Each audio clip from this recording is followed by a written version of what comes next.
Hello and welcome back to Commerce and Management Funda.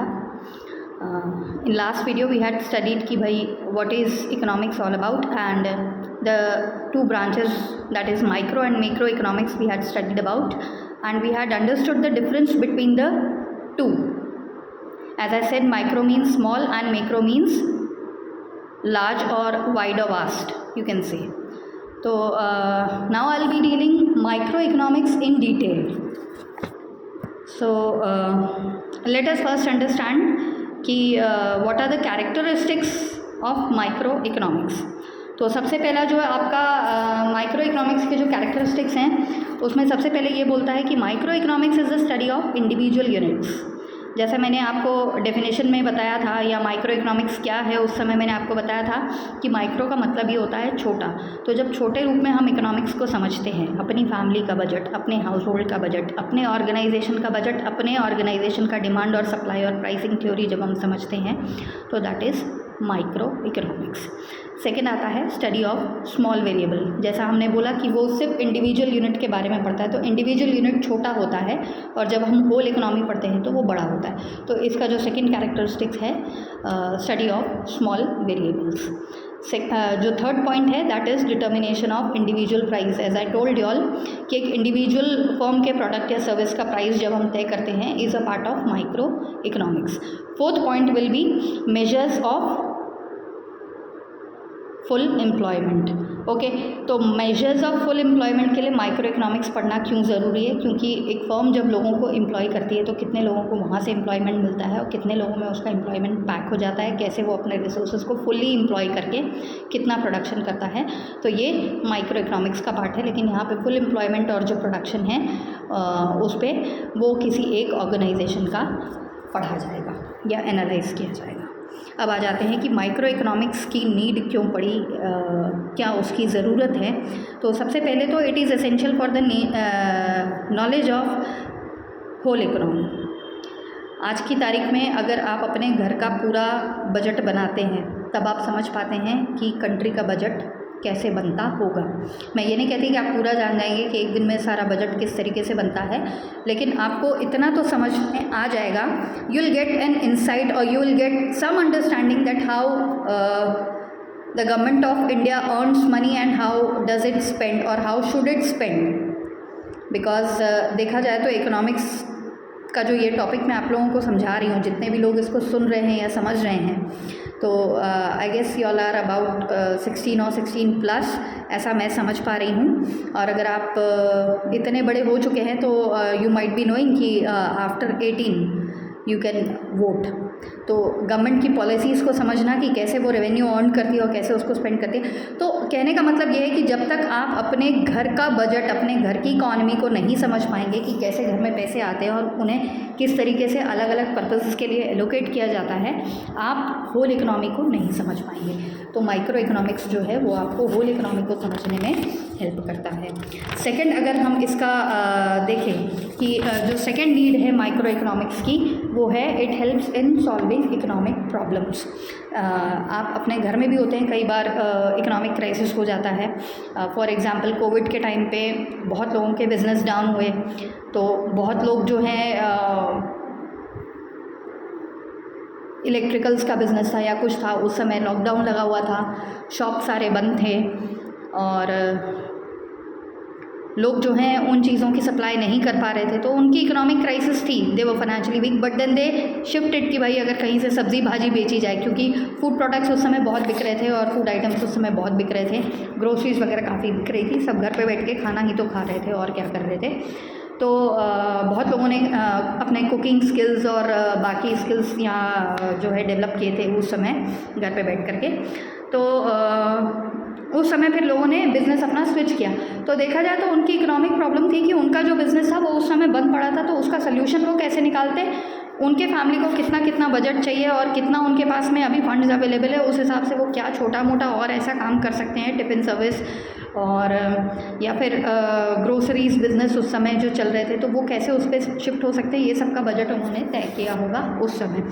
तो जब भी आप अपनी इकोनॉमिक प्रॉब्लम्स को सॉल्व करना चाहते हैं तो आपको माइक्रो इकोनॉमिक्स को समझना होता है. है ना। इसके बाद जो थर्ड पॉइंट है, help in determining economic policy. आप जो अपनी इकोनॉमिक पॉलिसीज़ बनाते हैं उसको आप किस तरीके से बनाएंगे, ये जब आप माइक्रो इकोनॉमिक्स पढ़ते हैं तो समझते हैं। मसलन फॉर एग्जांपल, अगर आपके प्रोडक्ट की डिमांड मार्केट में बहुत ज़्यादा है और आप अपने सारे रिसोर्सेज लगाने के बाद भी अपनी सप्लाई बढ़ा नहीं पा रहे हैं, तो अब आपको ये चीज़ समझ में आ रही है कि some consumers will return back and that will be a loss for you. तो जो कस्टमर्स वापस जाएंगे खाली हाथ, जिन्हें आप प्रोडक्ट नहीं दे पाएंगे या सर्विस नहीं दे पाएंगे, तो वो आपके लिए एक तरीके का लॉस है। और इस लॉस को अगर आपको कवर करना है तो आप अपने प्रोडक्ट या सर्विस की प्राइसेस जो है वो थोड़ी सी हाई करेंगे। तो ये आपने अपनी इस तरह से इकोनॉमिक जो आपका लॉस है, आपने एक इकोनॉमिक पॉलिसी बनाई कि भैया जब ऐसा होता है कि demand is coming much more, तो हम सप्लाई थोड़ा सा बढ़ा सकते हैं। या जो कहना चाहिए कि जो एक्सटर्नल एनवायरनमेंट है आपके बिज़नेस का, हर बिज़नेस के दो प्रकार के एनवायरनमेंट होते हैं, internal and external. Internal environment आपके बिज़नेस के अंदर की जो परिस्थितियां हैं, या फाइनेंशियल पोजीशन, या एम्प्लॉयज़, आपके ऑर्गेनाइजेशन की जो भी स्ट्रेंथ है उसको जब आप समझते हैं। और एक्सटर्नल पॉलिसीज़ यानी बाहर जो गवर्नमेंट पॉलिसीज़ हैं, जो टैक्सेशन पॉलिसीज़ हैं कंट्री के अंदर, तो वो सारी आपको किस तरीके से इम्पैक्ट करेंगी। फॉर एग्जांपल, आप अभी समझ पा रहे हैं कि जैसे पेट्रोलियम और गैस का जो है शॉर्टेज बाकी कंट्रीज़ काफ़ी मात्रा में फेस कर रहे हैं, हमारी कंट्री भी थोड़ा बहुत उससे अफेक्ट हो रही है। कमर्शियल सप्लाईज़ को 50% कर दिया गया है। तो ये सारी पॉलिसीज़ जो हैं वो आपके बिज़नेस को अफेक्ट करती हैं, इम्पैक्ट करती हैं। तो इस समय आप एक यू टर्न कैसे मारेंगे, या आप अपना इकोनॉमिक बैलेंस कैसे बनाएंगे, तो उसके लिए आप कैसे क्या पॉलिसीज़ फॉर्मुलेट करते हैं, वो सब आपको माइक्रो इकोनॉमिक्स समझने पर ही हेल्प मिलती है। देन नेक्स्ट जो आपका पॉइंट है वो है investigation of own condition of economic welfare. जो बच्चे इकोनॉमिक्स आर्ट्स वाले हैं वो सिर्फ इकोनॉमिक्स पढ़ते होंगे, लेकिन जो कॉमर्स वाले हैं वो साथ के साथ में अकाउंट्स और बिजनेस स्टडीज़ या कॉमर्स भी पढ़ रहे होंगे। अगर आप ICSE वाले हैं या ISE वाले हैं तो आप कॉमर्स पढ़ रहे होंगे, और अगर आप CBSE वाले हैं या फिर CG बोर्ड स्टेट बोर्ड वाले हैं तो आप लोग बिजनेस स्टडीज़ के नाम से इसको पढ़ रहे होंगे।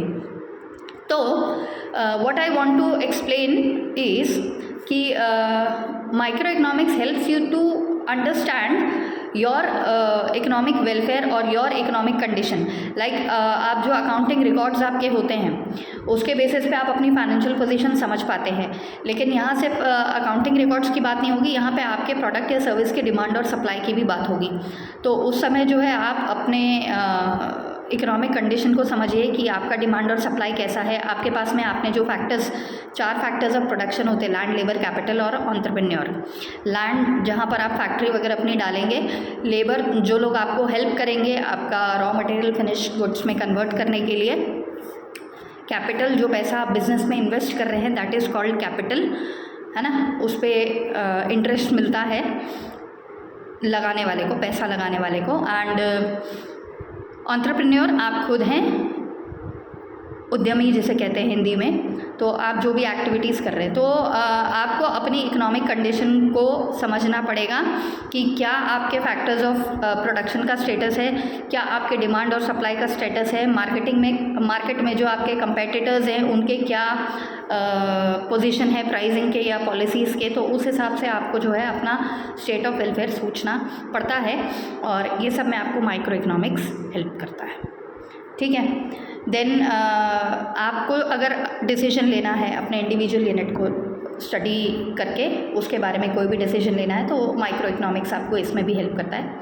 फॉर एग्जांपल, जैसा मैंने बताया था कि आपको अपने प्रोडक्ट या सर्विस की प्राइस कितनी रखनी है, इतनी रखनी है कि आपकी कॉस्ट भी कवर हो जाए, और मार्केट में जो एक कंपटीशन चल रहा है आप उस कंपटीशन को भी बीट कर पाएँ, तो इतनी प्राइस आपको रखनी है। और कई प्रकार के मार्केट होते हैं, कुछ परफेक्ट कंपटीशन मार्केट होते हैं, कुछ इम्परफेक्ट कंपटीशन मार्केट होते हैं। इस वक्त आपको ये नहीं पढ़ना है कि हम आगे पढ़ेंगे तो कौन से मार्केट में आप ऑपरेट कर रहे हैं, कितना कंपटीशन है और आपकी कॉस्टिंग क्या पड़ रही है, उसके हिसाब से आप जो है अपने प्राइसेस सेट करते हैं। आपके इंडिविजुअल फर्म की डिमांड कैसी है और आपका सप्लाई की क्या पोजीशन है, आप अपना सप्लाई बढ़ाने के लिए क्या करेंगे, या अपने कस्टमर्स के डिमांड को सेटिस्फाई करने के लिए आप क्या करेंगे। कोई चीज़ आप खुद बनाएंगे या फिर आप उसको मार्केट से ख़रीद करके सेल आउट करेंगे, कहाँ आपको वो इकोनॉमिकल यानी कहाँ आपको वो सस्ता पड़ेगा। ये सारी चीज़ें जब आप समझ करके डिसीजंस लेते हैं तो ऐसा बोल सकते हैं आप कि माइक्रो इकोनॉमिक्स को समझ के आपने अपने इंडिविजुअल यूनिट के लिए डिसीजन लिया। ठीक है, इसके बाद ऐसा नहीं है कि माइक्रो इकोनॉमिक्स जो है उसमें कोई लिमिटेशन नहीं है, इसके कुछ लिमिटेशंस भी हैं। फॉर एग्ज़ाम्पल जैसे जैसे हम आगे बढ़ेंगे माइक्रो इकोनॉमिक्स में तो हम समझ पाएंगे कि काफ़ी सारे अनरियलिस्टिक एजम्पशंस पे ये बेस्ड है माइक्रो इकोनॉमिक्स की कहानी, और वन साइडेड स्टडी है क्योंकि हम सिर्फ एक और एक यूनिट के बारे में बात करते हैं, और आगे जब आप पढ़ेंगे तो इसमें कई बार वो कस्टमर सेटिस्फैक्शन की बात करता है, कई बार वो प्रोड्यूसर सेटिस्फैक्शन की बात करता है, पर दोनों मिला के जो सेटिस्फैक्शन है वो तो आपको मैक्रो लेवल पे ही समझ में आता है। तो इसलिए कहते हैं कि ये खाली इंडिविजुअल यूनिट्स की स्टडी करते हैं। तो कुछ लोगों का कहना है कि भैया ये वन साइडेड यूनिट स्टडी करते हैं, तो ये इसका एक लिमिटेशन है।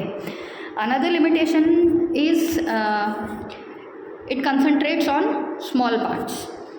छोटे छोटे पार्ट्स की हम स्टडी करते हैं, हम एज अ होल स्टडी नहीं करते हैं इकोनॉमी की। इसमें होल कंट्री की इकोनॉमी या वर्ल्ड इकोनॉमी की बात इसमें नहीं होती है, तो ये भी इसका एक लिमिटेशन है।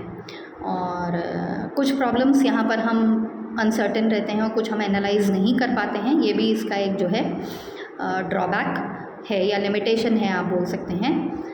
तो for now thank you so very much. Next video I will be discussing about macro economics और उसके कैरेक्टरिस्टिक्स वगैरह के बारे में डिस्कस करेंगे और लिमिटेशंस के बारे में। Thank you so very much, have a nice day.